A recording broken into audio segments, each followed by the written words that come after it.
It feels like Friday because we had football last night. I loved it. People complaining about too much football. It's like saying that too much bacon. Like, just more, please. I thought it was great. That's a great comparison, yes. I love it. Yeah, no, it was awesome. And it was great to see Lamar Jackson out there playing well. Yeah, that's enough bacon. Really, I'm done eating the most delicious meat ever. Really, I'm done with bacon. All right, so 2 ways to look at the Cowboy loss last night.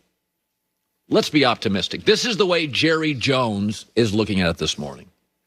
Listen, we had 10 more first downs. You know, our field goal kicker was lousy. And our offensive line is hurt. We still won time of possession. Heck, Andy Dalton got us within range of, we thought, winning this game for about 3.5 quarters. I mean, who can win with the injuries we've dealt with on the offensive line? We got more first downs. We rushed for over 100 yards. We won time of possession. With Andy Dalton, we were good on third down. Listen, we'll solve our defensive issues in the draft, and we're eventually going to get a better kicker than that, Steph. That's one way to look at it. That's how Jerry Jones and the Jones family probably look at it this morning. There's this way to look at it. Dallas had 12 days to prepare for Lamar Jackson, who had one practice, and the Ravens rushed for nearly 300 yards. That's another way to look at it. Or that Dallas's head coach is not very inspiring. Dak Prescott's good, but not like really, really good. The defensive coordinator's a whiff. Special teams now are below average. I also look at this league financially. And there's one thing in the NFL you cannot do. Pay great money to average or good players. Here are the 6 highest paid Dallas Cowboys this morning and tomorrow morning. The 6 highest paid Dallas Cowboys are Dak, DeMarcus Lawrence, Amari Cooper, Zeke, Zach Martin, and Tyron Smith. And I love Zach Martin. Everybody else gets paid more than their production and value. Just for comparison. And just like a salary cap is just like your home budget. You'll pay a lot for a mortgage if you got a house in a good neighborhood with a good school. You'll pay a little bit more money for a car if it's incredibly reliable. You got it on a reasonable lease. You don't want to overpay for that stuff. So those are the 6 highest paid guys. What would they do on the market? Would Dak have a big market at $38 million? DeMarcus Lawrence at $25 million? Amari at $20 million? There'd be no market. Zach Martin would have a market. So let's go now to the Kansas City Chiefs. They appear to be well run. Here are their 6 highest paid guys. Patrick Mahomes, Frank Clark, Chris Jones, Tyreek Hill, Travis Kelce, and Honey Badger. I'll just give you a heads up. On the market, yeah, they're going for top dollar. The Green Bay Packers, Aaron Rodgers, David Bakhtiari, Kenny Clark, Zadarius Smith, Devontae Adams, Preston Smith. By the way, they didn't pay a ton for Zadarius or Preston Smith, so those are not huge contracts. They're not paid that much on the market. All of them get the money they currently make, some more. Let's go to the L.A. Rams. Aaron Donald, Jared Goff, Jalen Ramsey, Robert Woods, Cooper Kupp, Andrew Whitworth. Whitworth hurt and old. He wouldn't get a ton on the market, but he is a left tackle, so he'd get offers on the market if he was there for a year or two.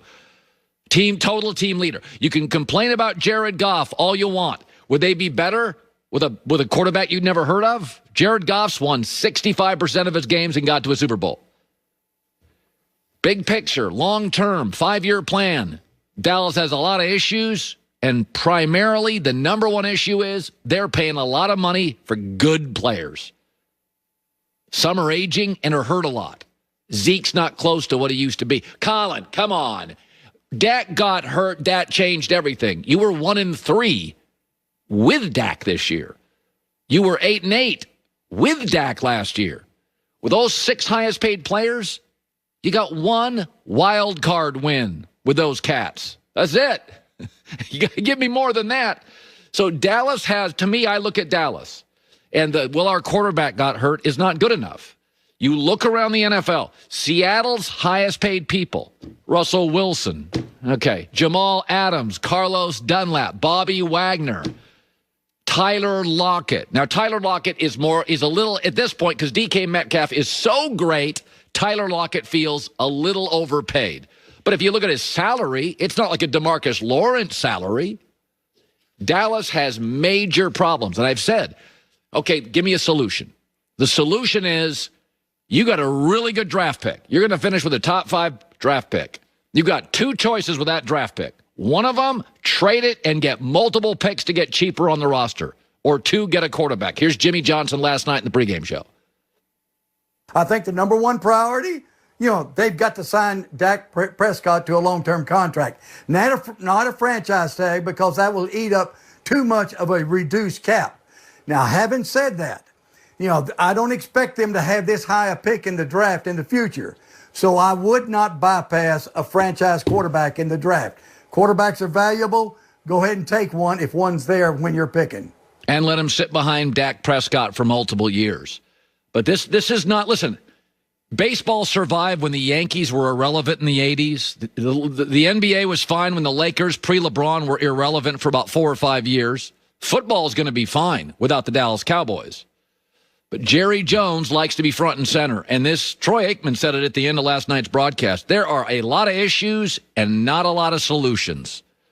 When the solution is, all right, let's sign Dak, who we like, to a contract, stretch it out so it's not as punitive. It's not a great solution. He's good. He's not special. He's not going to overcome this defense, overcome average coaching. He's not that special.